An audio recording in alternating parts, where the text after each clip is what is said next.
இங்க இந்தியாவே பரபரப்பா இருக்கு. நாளைக்கு ஓட்டு எலெக்ஷன். நீங்க யாருக்கு ஓட்டு போட போறீங்க? உங்களோட ஐடியா என்ன? யாருக்கு நீங்க போடுறதா இருக்கீங்க ஐடியா? நீங்க ஓட்டு போட்டீங்கன்னா யாருக்கு போடுவீங்க? நான் மலேசியன் ஆக்சுவலி நான் போட முடியாது. ஓகே.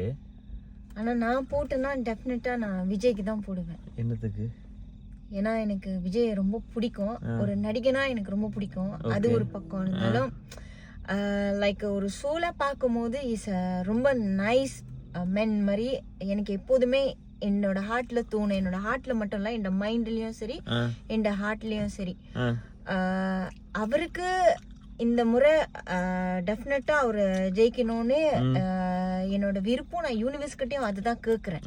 ஏன்னா அவருக்கு ஒரு வாய்ப்பு கொடுத்து நிறைய வாட்டி எல்லாருக்கும் வாய்ப்பு கொடுத்தாங்க. இப்ப அவருக்கு ஒரு வாய்ப்பு கொடுத்து இந்த மக்கள் வந்து ட்ரை பண்றதுல எல்லாம் நல்லதுக்காக தான் இருக்கும்னு நான் நினைக்கிறேன். அவர் ஜெயிக்கணும், அவர் தான் ஜெயிக்கணும், அவர் தான் ஜெயிப்பார். ஓ, அஜித்துக்கு போட மாட்டீங்க? அஜித் யாரு? அஜித் எனக்கு அவர் எலெக்ஷன்ல நிக்கிறாரா? இல்ல. அப்புறம் பாருங்க மக்களே, அவன் வரைக்கும் சொல்லவே இல்லை விஜய்க்கு போட போட சொல்றா. ஆனா அவளை போட முடியாது. போட முடிஞ்சா நான் போய் போட்டுருவேன். டெஃபினட்டா போட்டுருவேன். போட முடிஞ்சாக்கள் இருந்தீங்கன்னா நீங்க பார்த்து யோசிச்சு பார்த்து போடுங்க. ஓகே.